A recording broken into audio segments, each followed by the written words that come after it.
Hey, what's good with everybody, man? Hey, one of my first YouTubes in a while. I just want to get in and really jump off the cliff and say, hey, happy Monday, and I hope you're living the best dream you can imagine. 2019 is almost in the books, man. This your boy Zib Ghoul, man. Obviously, we've had such an amazing year. I just want to give like a just like update on some of the things I worked on this year, and then some of my like insights for 2020. 2019 has been amazing. We took Gaia to another level. We've been working with a ton of congregations, partnering with Faith in Action to provide some of the best in like solutions when it comes to like what congregations need. And some of the things that congregations and communities need is really being able to is reimagining congregations in the space of how do we look at congregations and how do they have access to community. So one of the things I developed is this pain map that really shows who is closest to the pain. And using like my background as an architect and some of the things I've learned in the past and working on projects, how close will be the pain? And I think architecture is often looked at as like, oh, you're just structures and blueprints, but those blueprints literally help us create blueprints for so many other areas of our lives, right?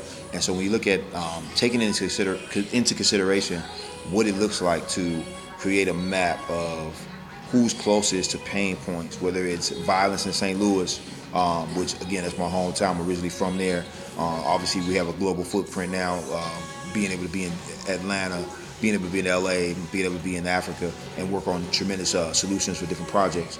But in St. Louis, one of the big issues was gun violence this year. Over 187 people lost their lives, and there were 2,300 people shot. So, how does that have to do? What does that have to do with the environment? What does that have to do with solving problems? Well, one of the problems when we look at how we have access to information, how we have access to resources, we have to look at these communities and say, where's the closest access point for this? Where's the closest place that people can get food? Where's the closest place where people have resources? Where's the closest medical facility? All of this is urban planning. And so what we have is communities that were never urban planned for. You have civil rights leaders that were fighting for basic human rights, but no one ever thought to invite certain groups of people to the table to create a team to say, hey, we need not just the preachers on the front line. We need not just social justice warriors or people who, in finance. We need people that are architects, engineers, and not just saying, hey, go be that, but how do we reimagine together how these systems look and how do we reimagine community together? And so that's what we imagine. That's what we are imagining at Gaia for the 21st century.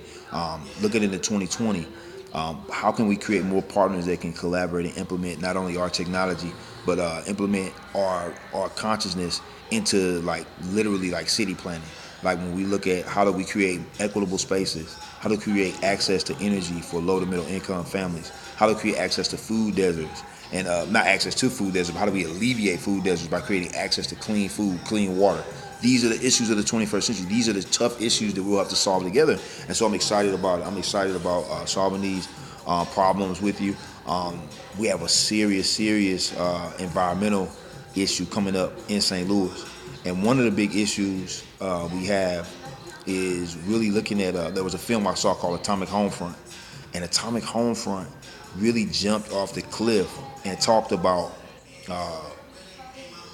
there was the Manhattan Project and how this uranium that came to St. Louis, which was one of the first secret cities, and underground research facilities where they literally were studying all these different aspects of not only how to create weapons, but also like what it did. And so they put out cheap labor and advertising. Hey, you come work here. And many of these folks that worked on this Manhattan Project and moved that uranium all died. And so Mallinckrodt was the company that initially moved that uranium, and then a lot of that uranium ended up getting set off by next close to the airport. And what people, again, going back to city planning, folks are like, hey, dump it out there, and they dumped it by a creek. And so now this creek, Coldwater Creek, has been responsible for so many people, not only loss in life, but also spreading cancer. And when you talk to them and they ask you, well, is it in the water supply? Like we have the best. St. Louis boasts itself of saying they have the number one best water in the world. And so I'm like, wow, really? St. Louis best water in the world. And so I was looking up something, and I happened to pull up, and they said, I said, hey, what's the half life of uranium? All right, and so I type in half-life of uranium, and depending on who you look up, I think depending on if it's uranium 238 or uranium 235, I think uranium 238, which I have to research which one was used in the Manhattan Project, it has about a particle half-life of about 4.47 billion years. That's the half-life. So in the 4 billion years, this thing will be less radioactive. Or if it's uranium 235, we're talking about a half-life of 704 million years. So they mean the people that have been poisoned or are being poisoned, that have been poisoned, won't even be on the planet. So these are the serious issues of the 21st century. And so when you look at a community that has no clue that they have uranium in their water supply, or has no clue that this is an issue, we're gonna have. I've interviewed so many people popping up with rare cancers. Young people, 6-year-old kid has cancer. 2 guys have mouth cancer. Guys getting throat cancer. We have 3,000 self-reported cases of brain cancer. This is not something that I've made up. This is something that's in writing. This is something that even Senator Kit Bond had sent out at the time when he was still a United States Senator, where he was very concerned about the fact that he had believed that St. Louis, the majority of the population, had already been exposed to uranium spores.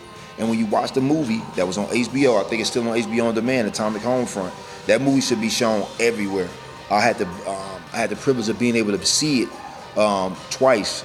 Not only, I think it was at Pastor Michael Robinson Church over in St. Louis at the Dream Center, which he does a tremendous amount of work in not only the community, but just answering the need, being just a warrior in the street. So a tremendous amount of work that he does, but also other leaders that talked about this. And what you find is that we are so short-sighted in looking at how we solve these problems that people just are like, oh, I'm so overwhelmed. You know, we have to get the right to vote. We have to do this. And all of those things are important. But it's also important that we care about protecting our planet, and we come up with solutions that are sustainable, that help us. That some of these solutions that we come up with, they'll even outlive us. They'll extend beyond us. So we have to be thinking from a 2030 lens, 2040 lens, 22 lens, right? Centuries away. So these are the things that I'm very much excited about. Not only bring it to the forefront, bring it to the focus, but I really want to talk to more people about getting it out there, because it's time. Time's up on waiting for media to tell these stories. We have to tell these stories. And so I'm going to be bringing you people that have these stories, coming live from St. Louis, talking about the issues they have faced with cancer and some of the other things that we've been facing. 2020, looking at the horizon, going forward, we have so many good things that are happening for us. It's time to focus on 2020 and see what's the next level. And I think that some of the big trends are not only taking care of each other more and taking care of the planet, but also we need to own our own power, moving with solar. These are the things that we need to be excited about. Like, solar is going to disrupt so many things. You see me shaking, it's like, you see the whole thing start shaking, right? Because it's that serious, like an earthquake. We need to be serious about owning our own power. And the only way we do that is going solar, going wind, distributed energy resources, combining with support of the grid that helps the grid save money, but also helps you own your own power. In the state of California, they have rolling power outages. If communities don't invest in solar and battery power, you could easily see where these wildfires come from. This comes from overloading of the system. So we need people to have solar. We need people to own their own power. It's that time. And if communities decide to take on owning their own power as something that's a personal responsibility, not only will they save money, but they bring the power local. So now you don't have to worry about energy transferring from miles away to come to you. It's already there. So these are the things that we're excited about. These are the things that we need to be focused on for the 21st century. These are the things, when I say we, not talking about my team, I'm talking about my family, my business partners, all of my employees. I'm excited, man. It's time to take it to the next level. I hope you're ready, excited. 2020 right here, baby. Let's get it, man. Look, we got. I want you to stay tuned. We got a lot of good things happening. Check out what we got. Green Tree Shop, all the supplements, all your vitamins. That's coming out soon. New book, Protect the Lead, will be home to you before the holidays. Almost done, getting all the legal stuff done, and that'll be ready. And then obviously Gaia Green Earth, man, Gaia for Mankind. So check us out. Keep showing love. Keep thinking about me. Keep sending love out for us. Man, we care for you. We hope that you care for us, because we sending you and your family so much love. If you're dealing with illness in your family, if you're dealing with sickness, something that the doctor is saying is impossible to heal, I want you to tell you right now, there is nothing that is impossible. I'm gonna take my lokes off of this. I want you to know how serious I am. There is nothing, there's no report of illness that cannot be healed. There is no report that the doctor can tell you that is not in a place where it cannot be solved. I want you to know that my daughter was having 100 seizures a day. 100 seizures.